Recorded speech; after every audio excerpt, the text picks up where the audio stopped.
Assalamualaikum warahmatullahi wabarakatuh.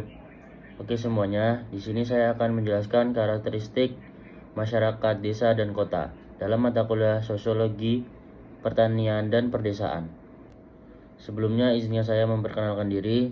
Nama saya Ataleo Selendra Rehan dengan NIM 25061206693. Bapak dosen pengampu, Bapak Meki Herlon.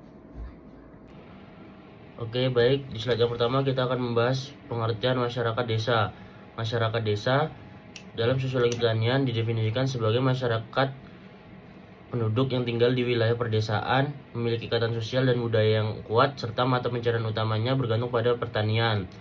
Jadi masyarakat desa ini adalah kelompok penduduk yang tinggal di wilayah perdesaan, dan aktivitas utama mereka itu di sektor pertanian. Kehidupan sosial masyarakatnya bersifat sederhana dan sangat bergantung kepada alam. Hubungan sosial antar warganya juga sangat erat dan bersifat kekeluargaan. Di sini ada karakteristik masyarakat desa. Yang pertama, basis agraris. Masyarakat desa dicirikan sebagai masyarakat agraris, di mana kehidupan ekonomi bertumbuh pada produksi tanaman pangan dan pemilihan lahan. Jadi, masyarakat desa sangat bergantung kepada apa yang ada di desa tersebut. Misalkan di desa tersebut ada sawah, jadi mereka bercocok tanam di lahan tersebut. Ataupun di wilayah mereka ada sungai, maka mereka akan menjadi nelayan untuk memenuhi kebutuhan sehari-hari mereka. Kemudian yang kedua, ada karakteristik sosial. Hubungan antar warga sangat erat, kekeluargaan tinggi dan cenderung tradisional. Jadi di desa ini budayanya masih sangat kental. Hubungan antar warganya sangat bersifat kekeluargaan, saling mengenal satu sama lain. Yang ketiga, ada ketergantungan pada alam. Pola kehidupan produksi pertanian mereka sangat dipengaruhi oleh kondisi alam.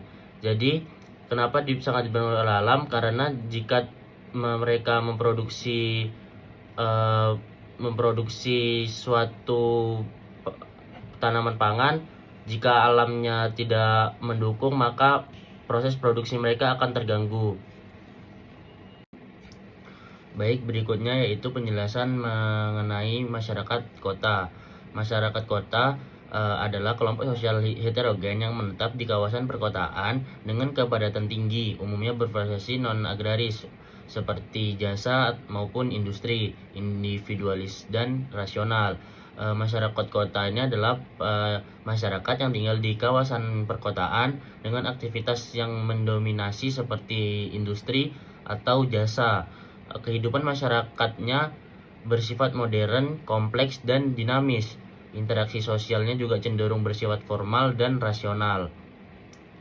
Di sini juga ada karakteristik masyarakat kota. Yang pertama, heterogenitas dan individualisme.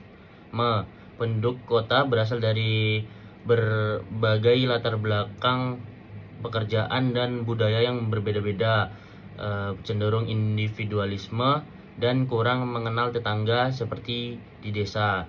Jadi di kota ini kan banyak juga perantauan yang dari desa ke kota, jadi banyak ragam budaya. Mereka pun kurang saling mengenal antara satu sama lain. Kemudian urban farming, yaitu tren di kota yang melakukan pertanian dengan lahan sempit di kawasan perkotaan. Biasanya dilakukan agar dapat memenuhi kebutuhan pangannya sendiri, tidak seperti di desa yang untuk bisa dijual maupun diperjualbelikan lah.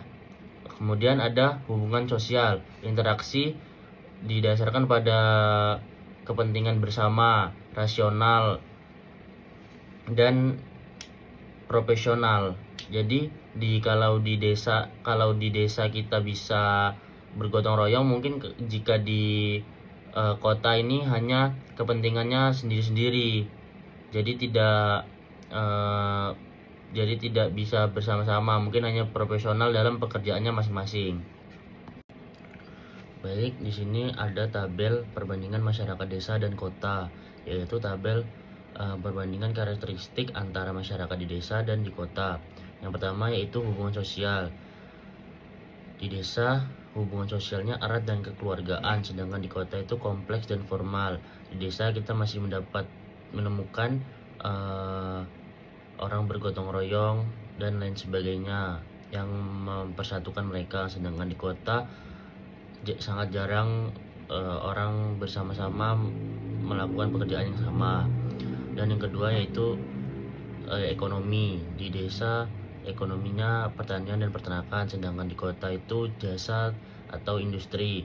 Jadi di desa masih mata pencaharian utamanya melalui pertanian atau peternakan, sedangkan di kota sudah jasa atau industri. Kemudian yang ketiga ada budaya. Di desa masih sangat tradisional budayanya, sedangkan di kota sudah modern, sudah mengikuti era globalisasi dunia. Kemudian ada struktur sosial masyarakat desa dan kota. Yang pertama, struktur sosial masyarakat di desa yang tidak selalu ditentukan oleh nilai kekayaan, tetapi lebih ke yang pertama usia. Orang yang lebih tua akan lebih dihormati. Dan yang kedua ada ketokohan atau pengaruh dalam masyarakat sekitar. Contohnya seperti tokoh agama. Karena dia berpengaruh terhadap masyarakat sekitar, maka dia akan lebih dihormati. Kemudian ada kepemilikan lahan pertanian. Nilai gotong royong di masyarakat perdesaan lebih kuat karena mereka akan semangat untuk gotong royong jika ingin mencapai kepentingan bersama. Kemudian ada status sosial di kota yang umumnya ditentukan oleh tingkat pendidikan, jenis pekerjaan, dan pendapatan atau penghasilan. Di kota, jenjang pendidikan, jenjang karir kita akan dilihat oleh orang lain. Lebih tinggi jenjang pendidikan kita, lebih baik pekerjaan kita, maka kita akan lebih dipandang oleh orang. Kemudian di sini ada pola interaksi sosial masyarakat desa dan kota. Pertama, pola interaksi sosial masyarakat desa, yaitu interaksi bersifat akrab dan personal, tingkat solidaritas tinggi, dan konflik jarang terjadi dan diselesaikan secara keluargaan. Interaksi bersifat akrab dan personal, jadi di desa kita saling mengenal secara keseluruhan, dan tingkat solidaritas di desa itu sangat tinggi, saling tolong menolong, membantu satu sama lain, dan konfliknya pun jarang terjadi, dan jikalaupun terjadi bisa diselesaikan secara kekeluargaan.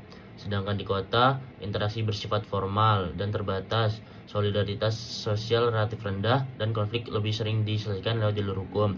Jadi jika di kota ini lebih ke formal, proporsional pekerjaan, solidaritasnya pun relatif rendah, dan jika terjadi konflik langsung melalui jalur hukum. Di slide ini terdapat dua topik pembicaraan, yaitu hubungan desa dan kota dalam sosiologi pertanian dan dampak perkembangan kota terhadap desa. Kita ke topik yang pertama, hubungan desa dan kota dalam sosiologi pertanian. Desa sebagai produsen bahan pangan.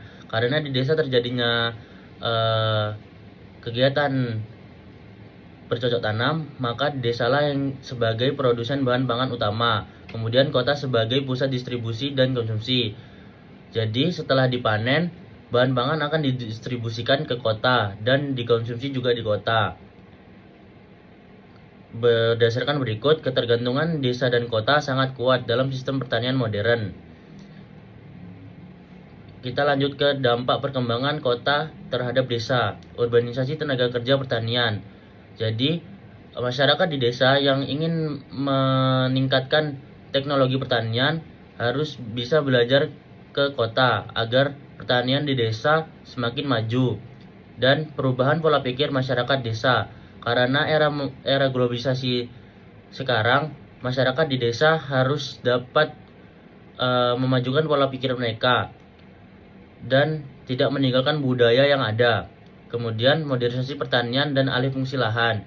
Modernisasi pertanian dengan cara membuat teknologi-teknologi agar memudahkan masyarakat di desa dalam bertani, dan alih fungsi lahan jikalau dapat mendapat manfaat yang lebih baik dari sebelum-sebelumnya.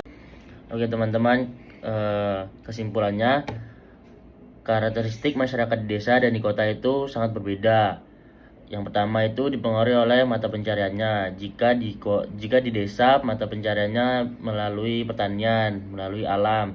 Tetapi jika di kota bisa melewati industri dan jasa dan melalui struktur sosialnya. Jika di desa itu homogen dan jika di kota itu heterogen.